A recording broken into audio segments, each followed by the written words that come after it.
نحمدہ ونصلی ونصلی علی رسولہ الکریم اما بعد فاعوذ باللہ من الشیطان الرجیم بسم اللہ الرحمن الرحیم۔ آج ایک بار پھر تفسیر کے لیکچر میں آپ سے ملاقات ہو رہی ہے۔ امید ہے کہ آپ صحت و سلامتی کے ساتھ ایمان کے بہترین حالت پر ہوں گے۔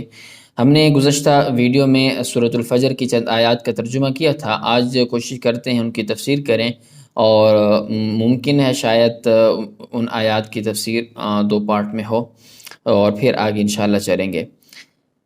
جو گزشتہ ہم نے آیات کا ترجمہ کیا تھا پچھلی ویڈیو کے اندر، اگر آپ نے نہیں دیکھا تو جا کر پلے لسٹ میں اس سے پہلے والی ویڈیو وہاں دیکھ سکتے ہیں آپ۔ اللہ تبارک و تعالیٰ نے ارشاد فرمایا والفجر وليال عشر والشفع والوتر واللیل اذا یسر هل فی ذلک قسم لذی حجر۔ اللہ تبارک و تعالیٰ ان آیات میں شروع میں 5 چیزوں کی قسمیں اٹھا رہے ہیں۔ پہلی آیت ہے والفجر۔ ان 5 آیات کی قسمیں اٹھا کر اللہ جواب قسم والے مضمون کو پختہ کرنے جا رہے ہیں، جو کہ محذوف ہے، جو کہ یہاں پر ذکر نہیں ہے آیات کے اندر۔ مطلب یہ ہے کہ اللہ یہ قسمیں اٹھا کر بتلانا چاہتے ہیں کہ اللہ تبارک و تعالیٰ تمہیں ضرور بضرور دوبارہ زندہ کریں گے۔ جب اللہ تبارک و تعالیٰ کو یہ ساری چیزیں یہ قدرت حاصل ہے، تو اللہ کو یہ بھی قدرت حاصل ہے کہ اللہ تمہیں دوبارہ زندہ کرے۔ اور پھر مزے کی بات یہ ہے کہ ہر قسم کو اس کے جواب قسم کے ساتھ بڑی خاص مناسبت بھی ہے۔ اب یہاں پر اللہ نے پہلی قسم اٹھائی والفجر۔ اب یہاں پر سب سے پہلے ہم یہ جاننے کی کوشش کریں گے والفجر، فجر سے کیا مراد ہے۔ اس بارے میں مفسرین کے مختلف آرائیں ہیں، مختلف اقوال ہیں۔ حضرت قتادہ رحمۃ اللہ علیہ فرماتے ہیں کہ اس سے محرم کے مہینے کی پہلی صبح مراد ہے، کیونکہ اسلامی سال کا جو پہلا مہینہ ہوتا ہے، اور اسلامی سال جو ہوتا ہے وہ محرم سے شروع ہوتا ہے۔ اور پھر حضرت مجاہد رحمۃ اللہ علیہ نے فرمایا ہے کہ یہاں پر اس سے یوم النحر کا دن مراد ہے، قربانی کا دن، یعنی 10ویں ذی الحجہ کا دن اس سے مراد ہے۔ وہ کیوں مراد ہے؟ وہ بڑا متبرک والا دن ہے، اجتماع کا دن ہے، سارے لوگ وہاں جمع ہوتے ہیں۔ اور پھر ایک خاص اس کو وہ بھی حاصل ہے، ایک مناسبت بھی حاصل ہے کہ جیسا کہ میدان محشر کا نمونہ وہ پیش کرتا ہے، کہ جیسا کہ میدان محشر میں جب لوگ جمع ہوں گے تو یہاں پر بھی چونکہ 9ویں ذی الحجہ کو لوگ عرفات کے میدان میں جمع ہو جاتے ہیں، اور جو 10ویں ذی الحجہ کو بھی موجود ہوتے ہیں، اور قربانی یوم النحر کے دن تو قربانی وغیرہ کرتے ہیں سارا کچھ، اور اس حساب سے بھی مناسبت حاصل ہے اس کو قسم کو اس جواب قسم سے کہ جو اللہ نے فرمایا کہ ہمیں تم کو دوبارہ زندہ کریں گے۔ اور یہ بھی وہ ہے کہ اس کو ایک خاص فضیلت بھی حاصل ہے، ایک خاص فرق بھی ہے۔ وہ کیسے کہ باقی ہر دن کی ایک رات ہوتی ہے، ہر دن کی ایک رات ہوتی ہے جو دن کے آنے سے پہلے والی ہوتی ہے۔ مثال کے طور پر آج کا جو دن ہے نا، آج کی جو رات تھی وہ گزشتہ ہم نے گزار لی ہے۔ اب جو رات آ رہی ہے یہ رات اگلے دن کی رات ہے، تو جو یوم النحر کی جو رات ہے ہی نہیں۔ کیوں؟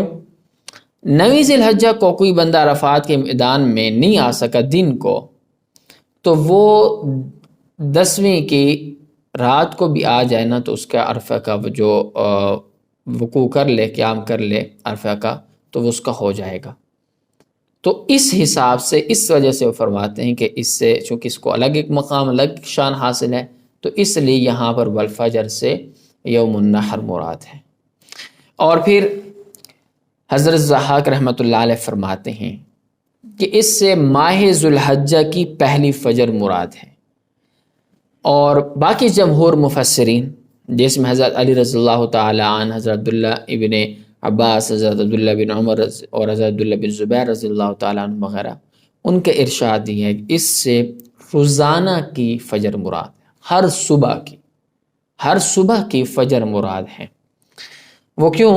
اس وجہ سے کہ دیکھیں اس کو ایک خاص مناسبت حاصل ہے کہ جب رات ہوتی ہے نا، رات ہوتی ہے تو سارے چرند پرند، سارے انسان، ہر جاندار چیز اپنے اپنے ٹھکانے کی طرف چلی جاتی ہیں اور پوری رات میں ایک اندھیرا اور خاموشی طاری ہو جاتی ہے۔ سورج چھپ جاتا ہے، سورج کی روشنی نہیں آتی، اور ایک عجیب ہوا کا عالم ہوتا ہے، خاموشی ہوتی ہے، شور وغیرہ نہیں ہوتا۔ تو یہ ایک میدان محشر کا نمونہ پیش کرتے ہیں۔ اور پھر ہر رات کا جانا آنا، جانا دن کا آنا، رات کا جانا، یہ ساری چیزیں جو ہیں نا، یہ ایک رد و بدل کا ہونا کہ اب دن ہو رہا ہے، اب رات ہو رہی ہے، اب دن ہو رہا ہے، اب رات ہو رہی ہے۔ تو یہ رب تعالیٰ کی قدرت کا کامل اظہار بھی ہے، اور یہ بھی بتانا بھی ہے کہ دیکھیں جب یہ ساری چیزیں ہو سکتی ہیں، یہ ساری چیزیں ہو سکتی ہیں، تو پھر اللہ تبارک و تعالیٰ تمہیں دوبارہ زندہ کرنے پر بھی قادر ہے۔ اور دیکھیں کہ ویسے دن کو تو سارے کاروباری حضرات اپنے کاروبار کی طرف، ملازم اپنی ملازمت کی طرف نکل جاتے ہیں، مسافر سفر کی تیاری کرتا ہے، دکاندار دکان کی طرف، ٹھیک ہے، اور ہر طرح ہر ایک اپنے اپنے کام میں ہو رہا ہوتا ہے، غرض ایک شور شرابہ سا ہوتا ہے۔ اور فجر میدان محشر میں جو فجر ہے، مطلب صبح کے وقت جب یہ سارا شور شرابہ ہوتا ہے نا جیسے، تو ایسے ہی میدان محشر میں بھی ایک شور شرابہ ہوگا، ٹھیک ہے، اس کا پورا نقشہ کھینچ، جیسے کہ دنیا میں آپ تصور کریں نا کہ پورا ایک شور شغب ہوگا، ہر طرف ایک نفسا نفسی کا عالم ہوگا، ایک خوف پھیلا ہوا ہوگا۔ تو پھر بالکل یوں آپ صبح کے وقت کا جو منظر ہوتا ہے نا ہمارے روڈوں پہ، ہمارے شہروں میں، کہ اب دھکم پیل ہوتے ہیں، وہ سکول والے جا رہے ہوتے ہیں، رکشوں کا شور ہوتا ہے، گاڑیوں کا شور ہوتا ہے، لاری اڈوں پہ بسوں کا شور ہوتا ہے، روڈوں پر اتنا شور ہوتا ہے، سبزی منڈیوں پر وہ شور ہوتا ہے، ہر جگہ ایک شور برپا ہو جاتا ہے۔ تو بالکل سیم یہ میدان محشر قیامت کا ایک پورا نقشہ کھینچ رہا ہوتا ہے کہ وہاں پر بھی اسی طرح شور ہوگا، نفسا نفسے کا عالم ہوگا، ٹھیک ہے۔ پھر جیسے کہ پہلا سور پھونکنے کے بعد ہر چیز فنا ہو جائے گی اور پوری دنیا پر سناٹا طاری ہوگا، جب دوبارہ سور پھونکے جائے گا اور لوگ قبروں سے زندہ اٹھیں گے تو اسی طرح شور ہوتا ہے۔ تو اس لیے فرماتے ہیں کہ ہر صبح کی مراد ہے یہاں پر والفجر سے۔ امید ہے آپ کو یہ بات یہاں تک سمجھ میں آ چکی ہوگی۔ آگے فرمایا وَلَيَالٍ عَشْرٍ، یہ دوسری قسم ہے، اللہ نے 10 راتوں کی قسمیں کھائی ہیں۔ اب یہاں پر کون سی 10 راتیں مراد ہیں؟ اس میں بھی مفسرین کے مختلف آرائیں ہیں۔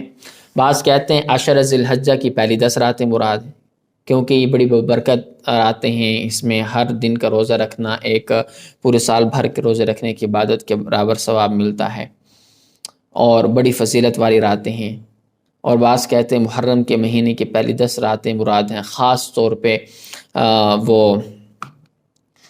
یوم عاشورہ کا جو دن ہوتا ہے، خاص طور پہ بڑا فضیلت کا، اس لیے یہ پہلی 10 محرم کی پہلی 10 راتیں مراد ہیں۔ بعض فرماتے ہیں کہ رمضان المبارک کا پہلا عشرہ مراد ہے، بعض کہتے ہیں آخری عشرہ مراد ہے، بعض کہتے ہیں کہ اس میں مختلف راتیں مراد ہیں سال بھر کی، جیسا کہ رمضان المبارک کے آخری عشرے کی 5 طاق راتیں، پھر عید الفطر کا دن، عید الاضحیٰ کا دن، ٹھیک ہے، عرفہ کا دن، اور یوم النحر جو ہو گئی، یوم النحر کی رات، اور اس کے ساتھ ساتھ لیلۃ المعراج ہو گئی، ٹھیک ہے، اور شب برات ہو گئی۔ تو یہ مختلف 27 رجب ہو گئی۔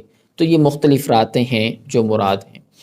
اور پھر کیونکہ حدیث شریف میں بھی ان کی بڑی فضیلت آئی ہے، تو جیسا کہ حضرت ابو ہریرہ رضی اللہ تعالیٰ عنہ آپ صلی اللہ علیہ وسلم کی ارشاد نقل کی ہے کہ عشر ذی الحجہ تمام دنوں سے افضل ہے، اور ہر دن کا ایک روزہ 1 سال کے برابر ہے، ہر رات کی عبادت کا ثواب لیلۃ القدر کی عبادت میں جو ہے نا یہ 1000 مہینوں سے بھی افضل ہے۔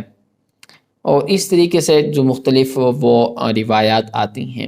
اور پھر یہ جواب قسم سے ان کو مناسبت بھی ہے کہ یہ راتیں بھی اجتماع کی راتیں ہیں، اور بیت المقدس میں جمع ہو کر دعائیں کرتے ہیں، تو یہ اجتماع جو ہے میدان محشر کا نمونہ پیش کرتا ہے، تو اس لیے فرماتے ہیں کہ یہ راتیں مراد ہیں۔ اور پھر اگلے آیت میں ارشاد فرمایا والشفع والوتر، یہاں پر اللہ تبارک و تعالیٰ نے تیسری قسم اٹھائی، کون کون سی؟ شفع کی اور وتر کی، مطلب چوتھی قسم میں شفع کی اور تیسری والشفع یہ تیسری قسم ہے، والوتر یہ چوتھی قسم ہے۔ اب جفت کی اور اس چونکہ شفع کا معنی ہوتا ہے جفت، وتر کا معنی ہوتا ہے طاق، اب یہاں سے کیا شفع سے اور وتر سے کیا مراد ہے؟ یہاں پر بھی مختلف اقوال ہیں کہ شفع سے مراد جنت کے 8 دروازے ہیں، اور وتر سے مراد جہنم کے 7 دروازے ہیں، اور شفع سے مراد 4 رکعت والی نماز، اور وتر سے مراد 3 رکعت والی نماز، مطلب نماز مغرب مراد ہے، اور شفع سے تمام مخلوقات مراد ہیں، کیونکہ ہر مخلوق کو جوڑا جوڑا بنایا گیا، جیسا کہ آپ لیل و نہار کہتے ہیں مطلب دن و رات، اور جیسا کہ آپ کہتے ہیں کہ ایمان و سعادت اور ایمان کفر اور ایمان، اور جیسے کہتے ہیں کہ نیک بختی اور بدبختی، اور جیسے نور اور ظلمت کے ایک طرف نور ہوتا ہے ایک طرف ظلمت ہوتے ہیں، اور جیسے لیل و نہار، گرمی سردی، آسمان و زمین، جن و انس، مرد و عورت، مطلب ہر چیز کو اللہ نے ایک جوڑا جوڑا بنایا، اس لیے یہاں پر کہتے ہیں کہ شفع سے مراد یہ ہے۔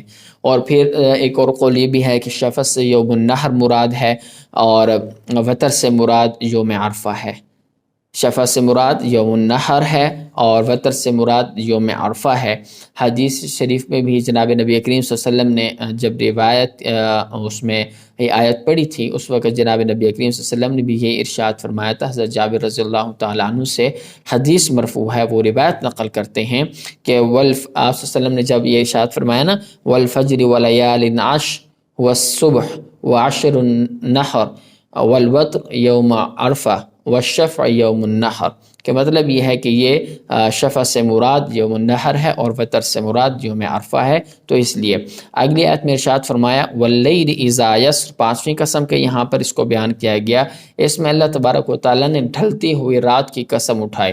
ڈھلتی ہوئی رات کون سی ہوتی ہے؟ کہ جب آپ صبح سحری کا وقت ہوتا ہے نا، اس سے پہلی والی جو صبح سحری کے وقت سے پہلے والا جو ٹائم مراد ہوتا ہے، جب رات ڈھل رہی ہوتی ہے پھر جب صبح ہونا ہوتی ہے، تو اس کی اللہ تعالیٰ نے قسم اٹھائی۔ اس کی وجہ یہ ہے کہ اس وقت اللہ کی رحمت کا خاص تجلی کا ظہور ہوتا ہے، اللہ کی خاص رحمت ہوتی ہے۔ حدیث میں آتا ہے کہ اللہ تبارک و تعالیٰ آسمان دنیا پر تشریف لاتے ہیں اور اعلان ہوتا ہے کہ کوئی ہے مجھ سے معافی مانگنے والا کہ میں اس کو معاف کر دوں، کوئی ہے مجھ سے روزی مانگنے والا کہ میں اس کو روزی دے دوں، کوئی ہے مجھ سے حاجت مانگنے والا کہ میں اس کی حاجت کو پوری کر دوں۔ تو اس وجہ سے عظمت ظاہر کرنے کے لیے اللہ تبارک و تعالیٰ نے ڈھلتی ہوئی رات کی قسم اٹھائی ہے۔ اور پھر اس کے بعد اگلی آیت میں ارشاد فرمایا حل فی ذالک قسم لذی حجر، مطلب یہ ہے کہ ان 5 چیزوں کی قسمیں کھانے کے بعد اللہ تبارک و تعالیٰ نے ایک خاص انداز میں غافل انسان کو متنبہ کرنے کی کوشش کر رہے ہیں، ان کو غور و فکر سوچنے کی دعوت دے رہی ہیں کہ کیا حل یہاں پر نا حل فی ذالک، حل جو ہے یہاں پر یہ استفہام تقریر کے لیے ہے، مطلب یہ ہے کہ کیا غافل ان چیزوں کی جو قسم اللہ نے اٹھائی ہے کہ یہ عقل مند انسان کے لیے کافی نہیں ہے؟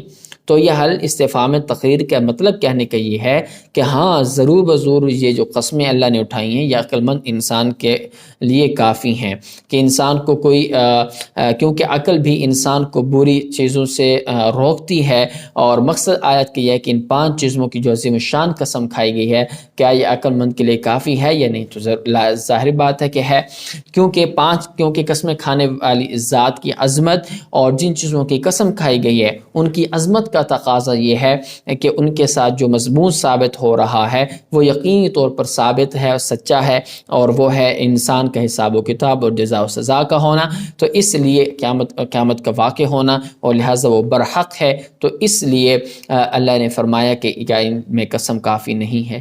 تو امید ہے کہ آپ کو ان آیات کی تفسیر سمجھ میں آ چکی ہوگی۔ آج کی تفسیر اسی کے ساتھ آج کی تفسیر یہاں پر ہم ختم کرتے ہیں، اور اسی کے ساتھ آپ مجھے اجازت دیجئے.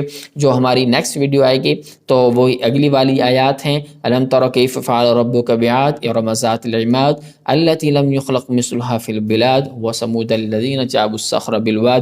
ان آیات کی ہم انشاءاللہ تفسیر پڑھیں گے کہ جس میں آپ کو قوم سمود، قوم عاد اور فرعون کے بارے میں بتایا جائے گا مختصراً، چونکہ یہاں پر صرف ان کو تھوڑا سا ایک نشانی کے طور پر ذکر کیا گیا، تھوڑا سا ان کا تعارف بتایا جائے گا.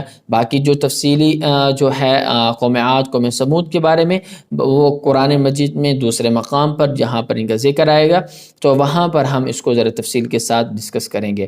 تو آج کے اسی کے ساتھ مجھے اجازت دیجیے. انشاءاللہ نیکسٹ ویڈیو میں آپ سے ملاقات ہوگی. السلام علیکم ورحمۃ اللہ وبرکاتہ.